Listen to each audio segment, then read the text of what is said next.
All right, good morning. My name is Landon Blocker. I'm the current band director here at Slidell High School. It is my honor and privilege to welcome you all to the John L. Johnston Band Room dedication ceremony. When I began speaking with Miss Jennifer Johnston Bruce about putting this ceremony together, one of the first questions I asked her was, so what kind of music would Mr. Johnston want to have at this event? She almost immediately answered, 100% jazz, right? So what you just heard this morning was a performance by the Slidell High School Jazz Ensemble. How about a round of applause one more time for those fine student musicians? Our ultimate goal for this morning's ceremony is to honor a man who has certainly left his mark on Slidell High School and the community of Slidell as a whole. I did not have the pleasure of meeting Mr. Johnston, but I have come to learn a little about the man and the teacher he was since I moved here to Slidell High School in 2021. I know that he was quite the character. I knew he knew how to make people laugh.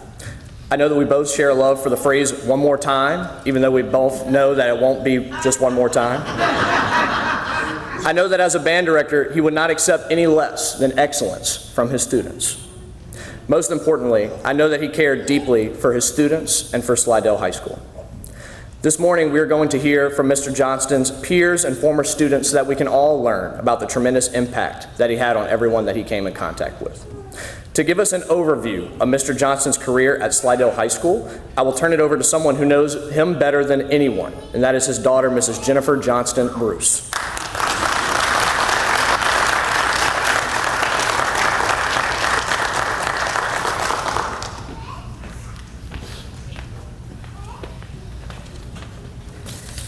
Oh, good morning, everybody. I'm just going to warn you now, I'm not a great speaker, but I'm going to do the best that I can. For those who do not know me, I am Jennifer Bruce. I am Johnny Johnston's oldest child. I would like to start by thanking Mr. Blocker for coordinating this wonderful dedication ceremony to honor my father. I love all the extras outside, out front that really have brought back some great memories, not only for myself, but for others. In addition, I would like to thank Mr. Buckeron and our alumni who will speak today. And most of all, I thank you all, the family, friends, teachers, and alumni who are here today to honor my father as well. While preparing for the dedication ceremony, I had the opportunity to take a deeper dive into my dad's career and to learn more about how he impacted the students of St. Tammany Parish and the community of Slidell. Even as a child, my father always had a love for music, so it is of no surprise that he had a very long, successful career pursuing that passion. He has told the story many times about exactly when and where he was when he decided to become a band teacher. I was playing tuba in the Slidell High Band, and it hit me during one of the many parades we marched in. We were playing a Sousa March, and I got a special feeling as we passed by the spot that is now Deja Vu Restaurant, that this was what I wanted to do with my life. I can't explain it any better than that. It was just something that I experienced, and I knew that I had found my calling. This was his statement from a news article from 2002 when he planned to retire. Mr. J received a Bachelor of Music Education in 1969 and a Master of Music Education in 1971, both from Southeastern Louisiana University. In addition, he had completed over 30 hours of postgraduate work at Tulane University, Troy State University, and Southeastern Louisiana University. His first job as a music educator was at Slidell Junior High and St. Tammany Junior High Schools, where he was the band and choir teacher from 1969 to 1972. In the fall of 1972, he became the band director and chorus teacher at Slidell High School. He remained the chorus teacher through 1979 and continued as band director until his retirement in the spring of 2002. It was in the beginning years at Slidell High School that he wrote the Slidell High School fight song and alma mater, which are still played today. Teaching band was not the only area that my father became active in the community. He was the organizer and conductor of the Slidell Symphony Orchestra from 1971 to 1973. He also conducted pit orchestras for musicals and was a dramatic performer with the Covington Playmakers, Slidell Little Theater, and Tulane Summer Lyric Theater. After he retired in 2002, he became a performing member of the Big Easy Jazz Band that toured Europe. In addition, he continued performing with his band Jam for local events. In 2005, he went back to his love of teaching music and became the band director at Pearl River High School, where he continued to teach music until 2011. This morning, we will have the opportunity to hear from Mr. Buckeron, who was the principal at Slidell High School during the time my father was band director. And we will also hear from several alumni who will share how my father impacted their lives. Lastly, I would like to say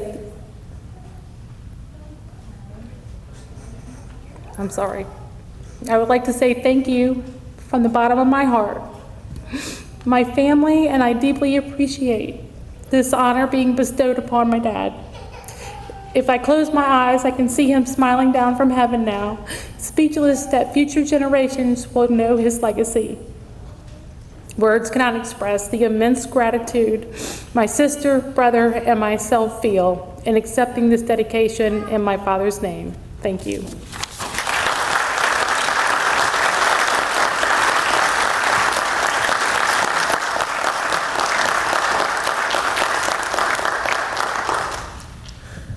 Thank you, Mrs. Bruce, for sharing that and for your help as well in putting all of this together. Our first guest speaker of the morning is someone who worked closely with Mr. Johnston during his time here at Slidell High School. Please help me in welcoming to the stage former principal of Slidell High School, Mr. Joseph Buckeron.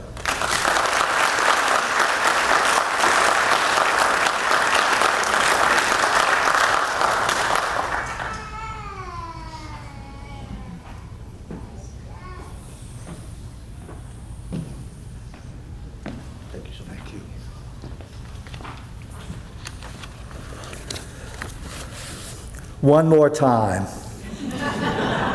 Thank you for inviting me to speak at the dedication of the Slidell High School Band Room. I am both honored and humbled to be given this opportunity to speak about the teaching days of John Johnston.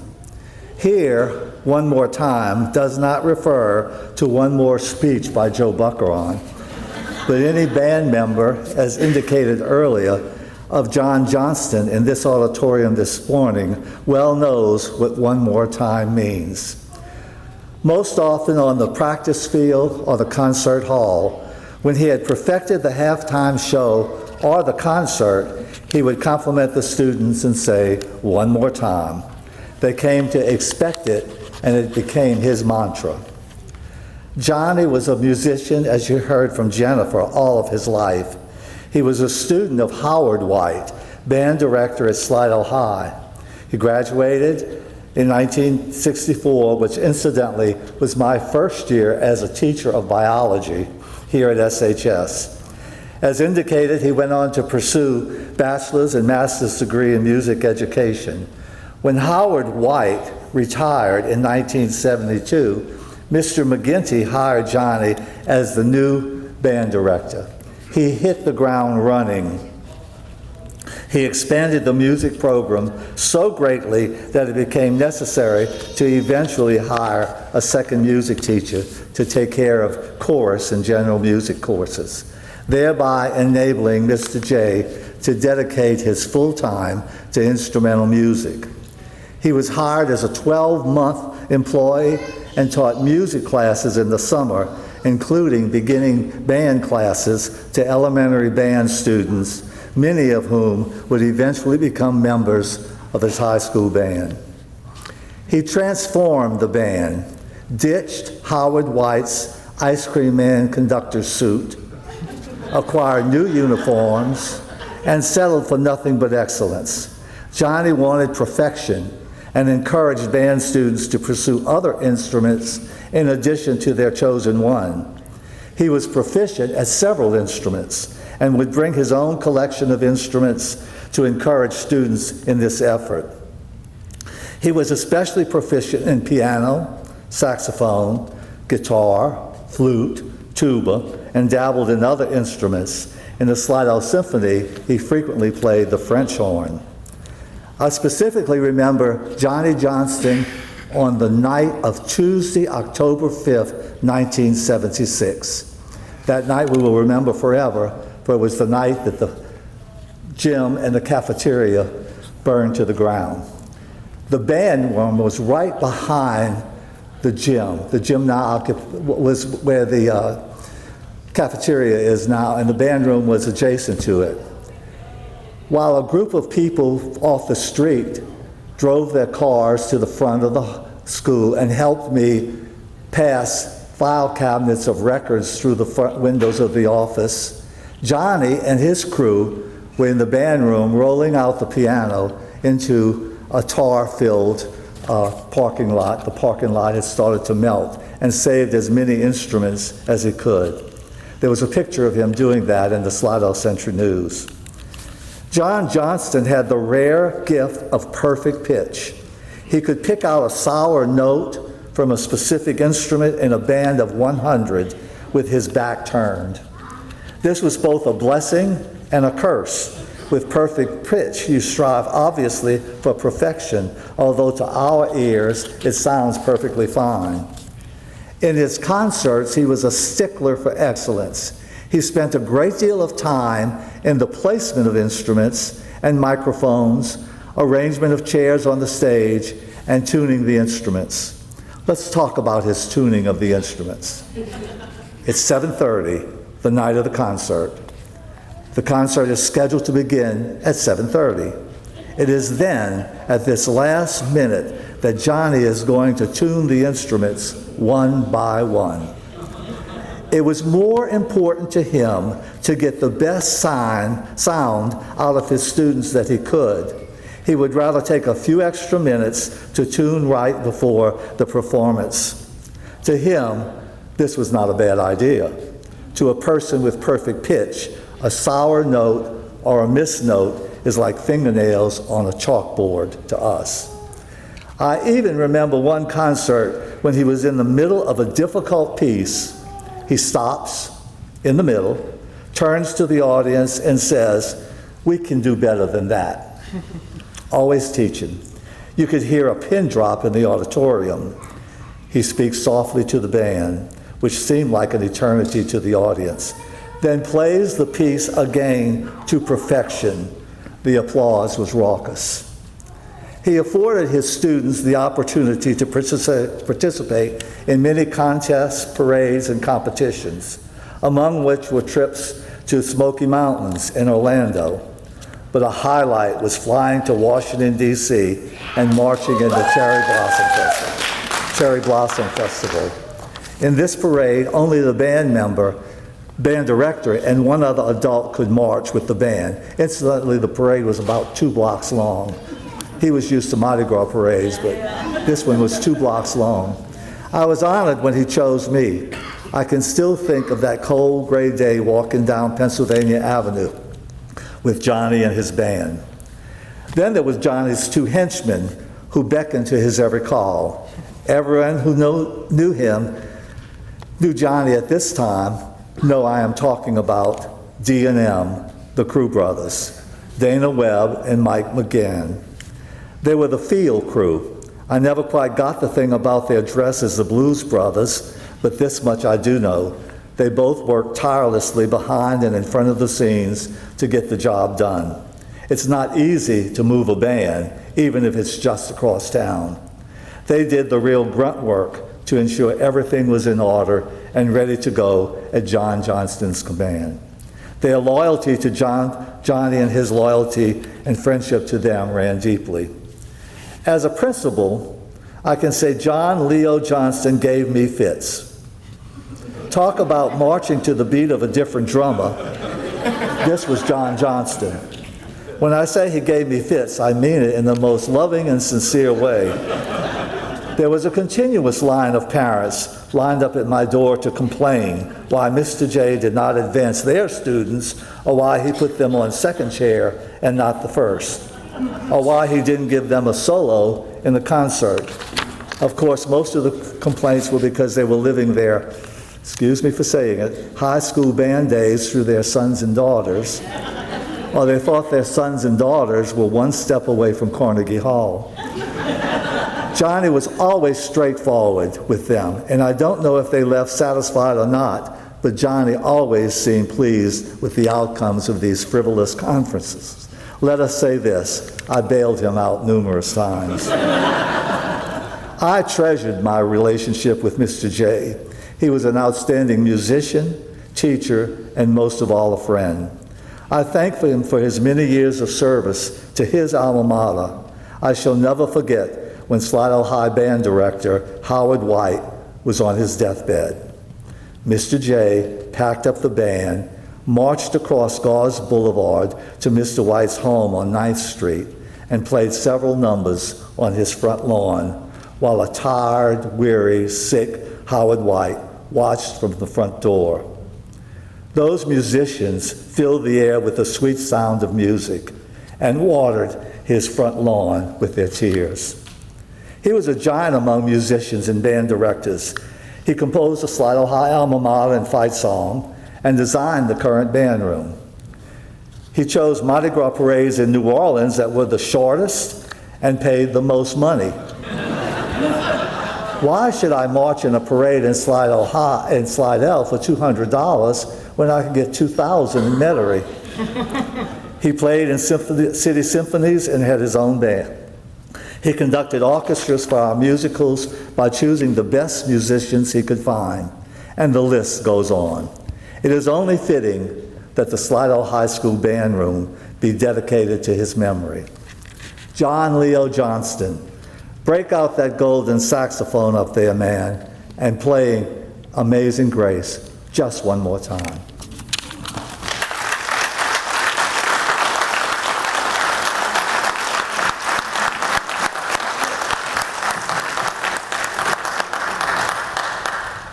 Thank you so much, Mr. Buckron, for your help in honoring Mr. Johnston today.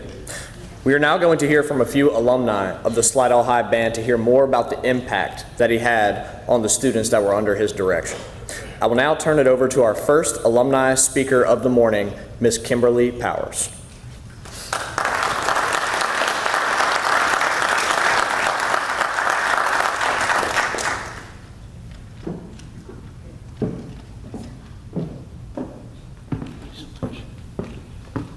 Good morning.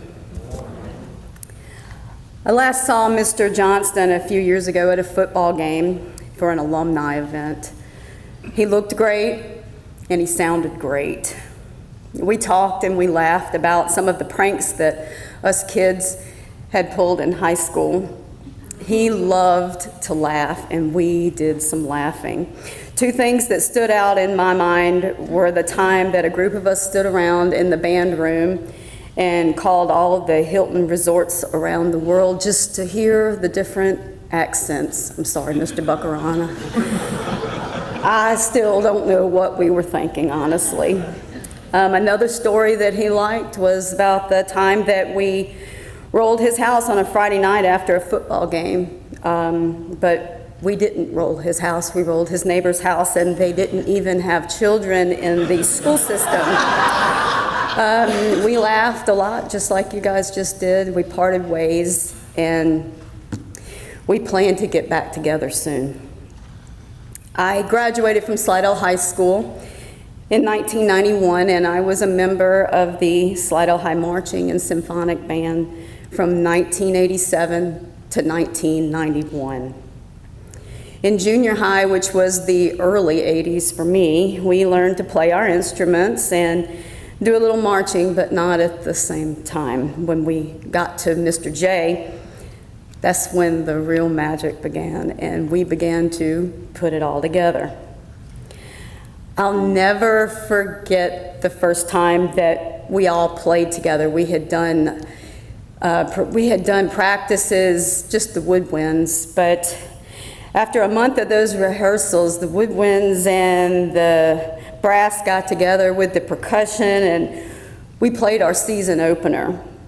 I was just 13 years old, and I felt like I had walked into the world's greatest movie set. It was magic. In band, we worked hard and we played hard. We learned that the pursuit of perfection was really constant. And yes, how many times did we hear it? Okay, one more time. We knew in our hearts that it was a lie. And we groaned like teenagers do. But really, we were smiling on the inside, because there's something satisfying about being told as a teenager to try this one more time, to keep going. Our brains may have hated those rehearsals at the time, but our hearts loved them. And we are all better adults because of them. I learned of Mr. J's death in the stands of a high school baseball game at Central High School in a suburb of Baton Rouge, where I now live. I thought that was interesting because I remember sitting in the stands for hours waiting to play. Looking back as an adult, I realize now what an awesome impact being a part of the band, our program, what an awesome impact it had on our community. Our performances were creative and they were fun. Mr. J taught me that community involvement is very important. He stayed so busy, but he never looked tired. He made everything look effortless, so I guess maybe practice does make perfect. I've been involved with local schools in Baton Rouge in various capacities, as a parental advocate, as a policymaker, and I've even been in the classroom. One thing is constant for me: great community schools are the basis of great communities. And here's a secret: as the high school, we were the best and we knew it. Mr. J taught me to appreciate good music. He taught me to appreciate living in a great community, and taught me that being asked to do it just one more time really isn't such a bad thing at all, and I'll cherish it all of my days. Thank you.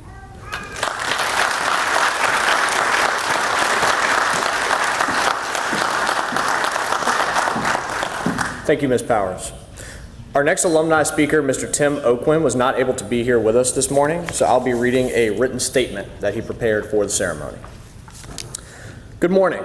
My name is Tim Oquin, and I'm a 1979 graduate of Slidell High School and a huge fan of my band director, Johnny Johnston, or Mr. J, as we called him. I really wish that I could be here with you.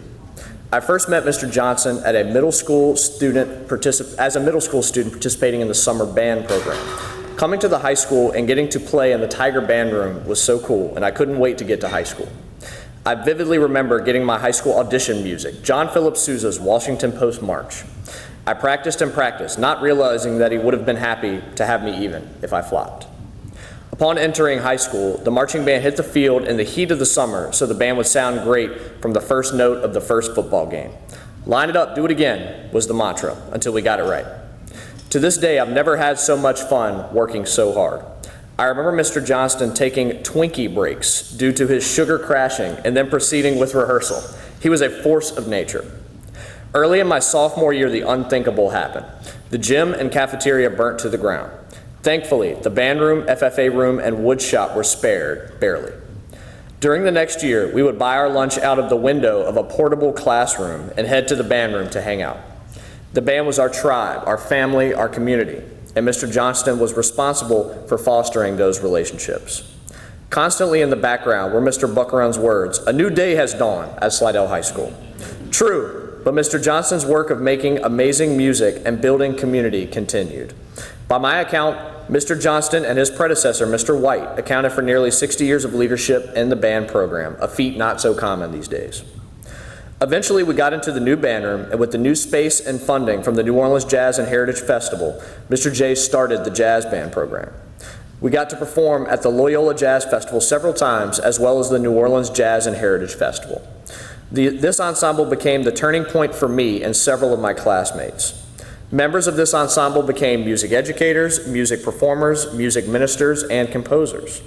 There was no stipend for this, but Mr. J recognized the interest in this ensemble and he accommodated his students. He always wholeheartedly supported his students, whether it be parish or district honor band, all-state band, or writing endless recommendation letters.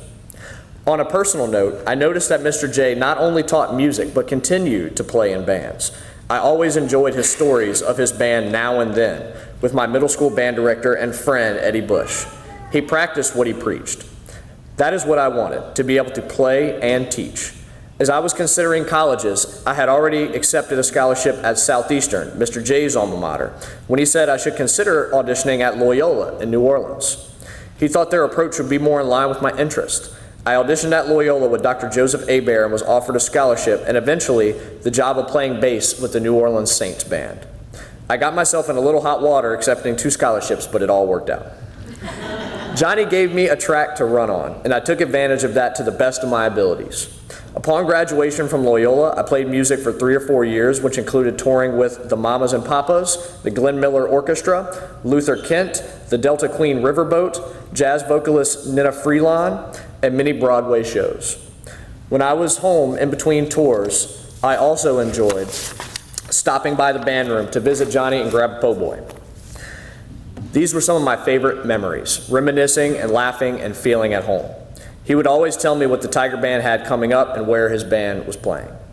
I moved to the Atlanta area in 1990 and began a teaching career that was inspired by Johnny and his dedication to his students. I spent 10 years teaching middle school band and orchestra, and the rest of the time teaching high school orchestra and serving as a department chair.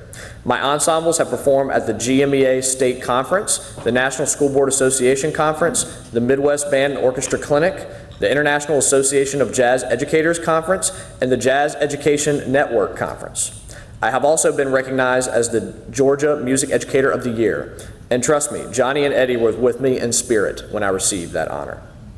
When I took my first teaching job, I made a promise to myself that, like Johnny, I would still be able to play my instrument when I hung up my teaching shingle. 32 years later, I returned from full-time teaching to pursue more full-time playing. I still teach part-time in the jazz program at Georgia State University. I've somehow managed to have a wonderful life and family thanks to my wife, Mary Stella, who I met in music school. We have 4 grown children of whom I could not be more proud. All of this because a guy called Mr. J took an interest in a goofy tuba-playing kid from Slidell. To my teacher, my mentor, and my friend, well-deserved Mr. J.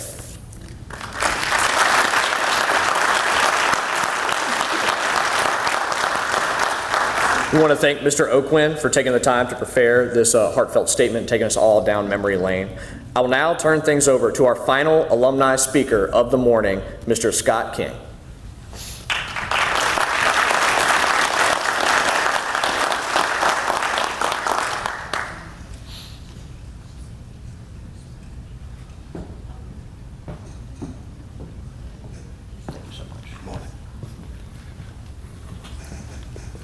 Good morning. My name is Scott King. I am a 1975 graduate of Slidell High. I was in Johnny's first band. when Jennifer asked me, when I spoke to her on the phone, she asked me to be here today, you know, a lot of memories started running through my head. Some of them are just made me laugh out loud almost. You know, there was a bunch of us that helped Johnny and Janet move into their first apartment after they got married. They decided to live on the second floor, and we had to get the couch there. That was an experience. Took about 4 of us to get the couch up the balcony. But, you know, even recall being at their wedding. That was, you know, there's some special memories. Johnny was a stickler for do it right, do it right. Everything had to be perfect, just perfect. We were out on the field one day, and we were preparing for a contest. I can't remember where the contest was, but he says, "You need to stand at attention and don't move. I don't care if a buzzard lands on your head, don't move."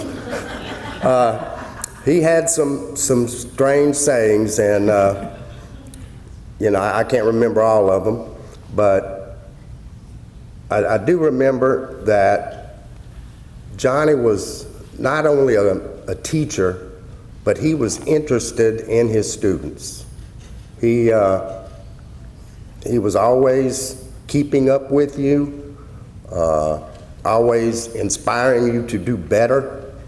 He touched the lives of countless students, parents in this community. He inspired me to go into a 30-year career in education. 21 of those years was teaching band. I spent 2 years as assistant principal and 7 years as 2 years as principal and 7 years as assistant principal at Pearl River High. But I don't think without the inspiration that he gave me that I would have ever gone into education. But we are certainly, I am certainly honored to be here for this ceremony, and I can't think of a better person to name this band room after. Thank you.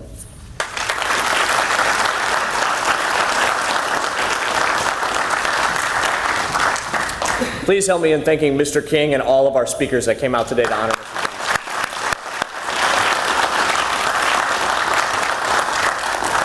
Okay, that will conclude this portion of our ceremony this morning. I would like to invite you all to the Slidell High School Band Room, where in about 15 minutes, call it 10:50, we will be officially dedicating the band room to Mr. Johnston and unveiling the plaque that will be displayed outside the band room forever. So hopefully I'll see most of you there, and thank you all again for being here this morning.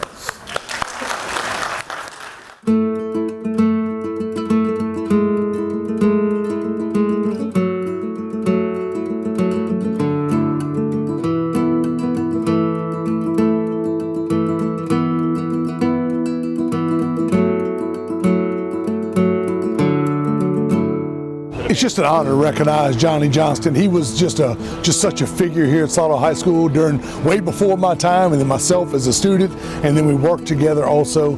But he loved music, he loved teaching music, and he loved a show.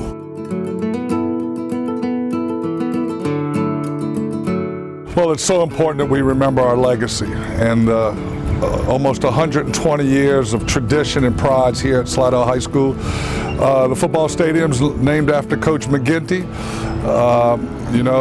Right here is Buckaron Drive, named after longtime Principal Joe Buckaron, and today we continue that tradition by naming the band room forever after Mr. Johnston and all his legacy and impact on this community. He is responsible for writing the fight song that the school uses today, the alma mater that the school uses today, and overall has just had a tremendous impact on the school of Slidell High and the band here at Slidell High, and so we just want to honor him as much as we can.